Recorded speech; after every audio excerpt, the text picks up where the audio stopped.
Est-il possible de tripler ses performances physiques en quelques semaines et le tout sans produits dopants? La plupart des athlètes de haut niveau te diront que non, c'est impossible. Seuls les stéroïdes anabolisants, qui sont, je le rappelle, dangereux pour la santé et interdits, sont capables d'augmenter de manière drastique les performances physiques d'un pratiquant de musculation, qu'il soit débutant ou avancé. Et encore, on parle d'une augmentation de quelques pourcents par semaine, alors une augmentation de 300% en quelques semaines naturellement, ça paraît impossible. Et pourtant, l'histoire de ce joueur de football américain, Greg Clark, nous prouve tout le contraire. À l'époque des faits, Greg Clark est un étudiant à l'université de Stanford aux États-Unis. Il fait partie des 49ers, une des équipes de football américain les plus réputées de San Francisco. Comme chaque semaine, Greg s'entraîne au camp d'entraînement des 49ers.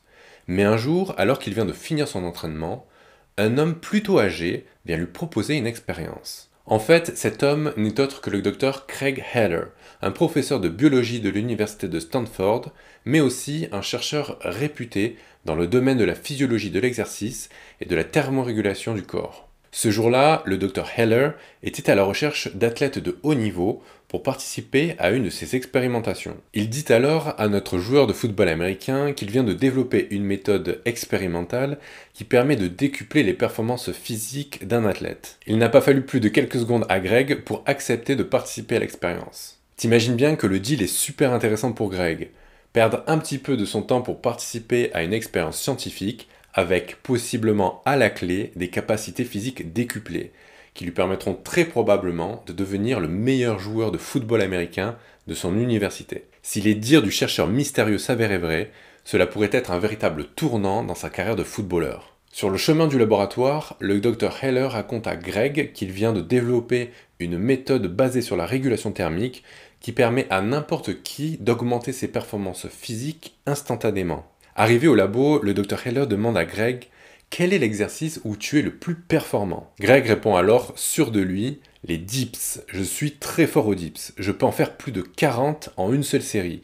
Et je fais 5 séries à chacun de mes entraînements. » Le chercheur lui propose alors de commencer l'expérience en réalisant 5 séries de dips avec 3 minutes de repos entre chaque série.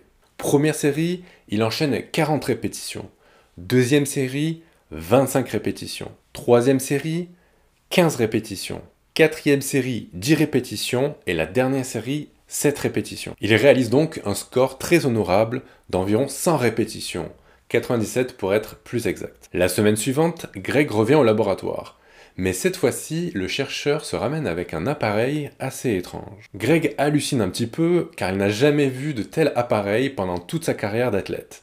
Il se demande vraiment à quoi ça peut bien servir. Cet appareil se présente sous la forme d'un gros thermos relié à des gants au design assez futuriste, sorti tout droit d'un film de science-fiction. Le chercheur demande alors à Greg de venir placer ses mains à l'intérieur des gants futuristes pendant ses temps de repos entre chaque série. Le chercheur, en voyant Greg un petit peu suspicieux, le rassure en lui disant que l'appareil est sans danger, qu'il n'a pas à s'inquiéter, qu'il va simplement ressentir un peu de froid au niveau de la paume de ses mains. Une fois rassuré, Greg reprend l'expérience. Il réalise sa première série de dips et enchaîne 40 répétitions. À la fin de la série, il va tout de suite placer ses mains dans les gants refroidissants de la machine.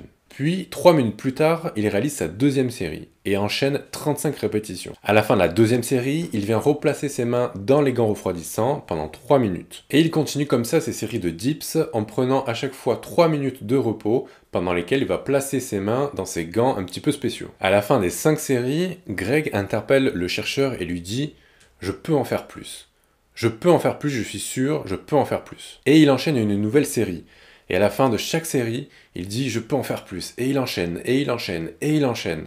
Il est inarrêtable. À la fin de l'expérience, lorsque Greg est totalement épuisé, il a carrément doublé son nombre de répétitions. Il passe de 100 répétitions à 200 répétitions aux dips. Grâce à cette machine, ses capacités de récupération ont littéralement explosé. Et ce n'est pas fini. Greg revient la semaine suivante pour retenter l'expérience et voir jusqu'où cette machine lui permettra d'aller. Il enchaîne alors les séries de dips les unes à la suite des autres, sans vraiment montrer de signes de fatigue. Et à la fin de l'expérience, le chercheur comptabilise le nombre total de répétitions. Greg avait alors atteint un total de plus de 300 répétitions. Il avait donc triplé ses performances par rapport à la première semaine. Je sais pas si tu te rends compte, mais c'est une progression incroyable, inimaginable, impensable pour n'importe quel pratiquant de musculation, et encore moins pour un athlète de haut niveau qui s'entraîne depuis déjà de nombreuses années, et pour qui la progression devient de plus en plus difficile. Nous avons fait des études sur les entraînements en endurance. Nous avons fait des études sur le développé couché. Nous avons fait des études sur les tractions. Dans tous les cas, ce qu'on peut faire en évacuant la chaleur d'une main, c'est qu'on peut augmenter de manière drastique les performances. Tu peux atteindre tes capacités de performance maximales sans utiliser de produits dopants. Ce qu'on a été capable de faire, c'est de comparer la vitesse des améliorations physiques, que ce soit en force ou en volume de travail, entre notre technique et ce qui a été publié sur les stéroïdes. Et notre vitesse d'amélioration est bien plus grande. Tu sens vraiment la différence. Tu peux t'entraîner beaucoup plus longtemps, et quand tu reviens la fois d'après, tu te sens encore mieux et plus fort. Mais alors, comment Greg a pu tripler ses performances physiques au dips grâce à cette machine? En fait, il faut savoir que pendant un effort physique, les muscles sollicités par l'exercice vont chauffer. Par exemple, au dips, ce sont principalement les triceps, les pectoraux et les deltoïdes antérieurs qui vont chauffer. Plus l'effort est long et intense, plus la température des muscles augmente rapidement. Le problème, c'est que les muscles chauffent plus rapidement que ce qu'ils n'évacuent la chaleur, ce qui veut dire qu'ils vont littéralement surchauffer pendant un exercice de musculation. Mais heureusement, le corps humain est bien fait.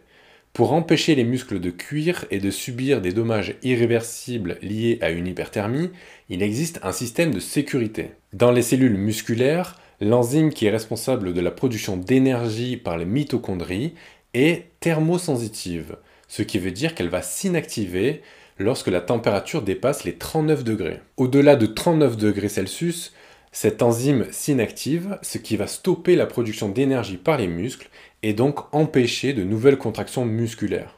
Dans les faits, c'est à partir de ce moment-là que tu n'es plus capable d'enchaîner une répétition de plus. C'est l'échec musculaire. Alors bien sûr, la surchauffe musculaire n'est pas le seul facteur qui entre en jeu dans l'échec musculaire, mais c'est un facteur qui joue un rôle important. L'élévation de la température à l'intérieur des muscles est donc un facteur qui va limiter les capacités de travail des muscles. L'idée du Dr Heller a donc été de refroidir les muscles afin de maintenir une température en dessous des 39 degrés et donc de permettre aux muscles de se contracter plus longtemps pendant l'effort. Il a donc mis au point cette machine qui est en fait un thermos rempli d'un liquide qui est maintenu à une température assez basse. Ce liquide est ensuite envoyé à travers des tubes dans les gants où l'athlète va venir placer ses mains pour refroidir les paumes de ses mains pendant les temps de repos. Mais là tu te demandes peut-être, mais pourquoi refroidir la paume des mains alors qu'on cherche à refroidir les muscles qui sont sollicités par les dips, c'est-à-dire les pectoraux, les triceps et les deltoïdes antérieurs? En fait, il faut savoir que le corps évacue la chaleur principalement au niveau de la peau dite glabre, c'est-à-dire qui ne possède pas de follicules pileux, là où il n'y a pas de poils ni de cheveux. Et les seules parties glabres que nous possédons sont les paumes des mains, la plante des pieds et une partie de notre visage. Le but de cette machine est donc de refroidir une des parties du corps qui évacue la chaleur le plus efficacement. Mais alors là, tu vas te dire sûrement, pourquoi ne pas tout simplement plonger ses mains dans un bac d'eau glacée? Ce serait quand même beaucoup plus simple que d'utiliser une machine super complexe. En fait, le Dr Heller a fait deux découvertes importantes pendant ses recherches. La première, c'est qu'il faut que la température ne soit pas trop froide, sinon l'effet est contre-productif. En effet, si la température est trop froide, cela va déclencher une vasoconstriction. C'est-à-dire que les vaisseaux sanguins vont se comprimer, et donc la surface d'échange entre le sang, la peau et la surface froide sera réduite. Il faut donc une température assez froide pour accélérer l'évacuation de la chaleur par les mains, mais pas trop froide pour empêcher la vasoconstriction. La deuxième découverte du Dr Heller est que lorsque l'on plonge nos mains dans une bassine d'eau froide, il va se créer une sorte de couche thermique de quelques millimètres au-dessus de la surface de notre main. C'est-à-dire que les molécules d'eau qui vont être en contact avec notre main vont se réchauffer et donc il va se créer une sorte de bulle thermique qui aura une température proche de celle de notre corps. Et donc, si on maintient nos mains immobiles dans une bassine d'eau froide, l'évacuation de la chaleur ne sera pas optimale. C'est pour ça qu'il a inventé une machine qui va permettre de faire circuler un liquide à l'intérieur des gants. Ce liquide, une fois qu'il va évacuer la chaleur des mains, va être refroidi dans le thermos, puis renvoyé dans les gants. Et donc ça permet de maintenir une température idéale de refroidissement au niveau des gants. En abaissant la température des muscles entre les séries, on évite la surchauffe et donc l'inactivation de l'enzyme responsable de la production d'énergie par les mitochondries des cellules musculaires. Ce qui nous permet de réaliser plus de répétitions et donc une charge de travail plus importante. Donc si notre joueur de football américain a pu tripler ses performances physiques en quelques semaines, c'est grâce à cette machine qui a permis de maintenir une température idéale au niveau de ses muscles pendant l'exercice. Je sais pas toi, mais au vu des résultats incroyables de cette expérimentation, j'ai vraiment envie de tester cette machine. Le problème, c'est que cette machine développée par l'équipe de recherche du Dr Heller n'est pas encore disponible au grand public. Elle est seulement disponible aux athlètes de haut niveau et au Navy de l'armée américaine.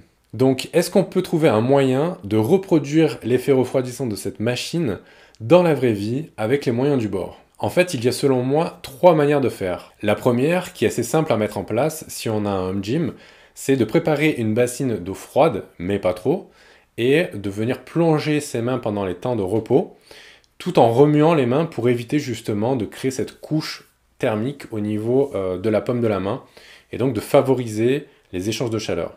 L'inconvénient majeur de cette technique, c'est que la température de l'eau va quand même finir par se réchauffer petit à petit, et donc il va sûrement falloir remplacer l'eau par une eau plus fraîche à un moment donné.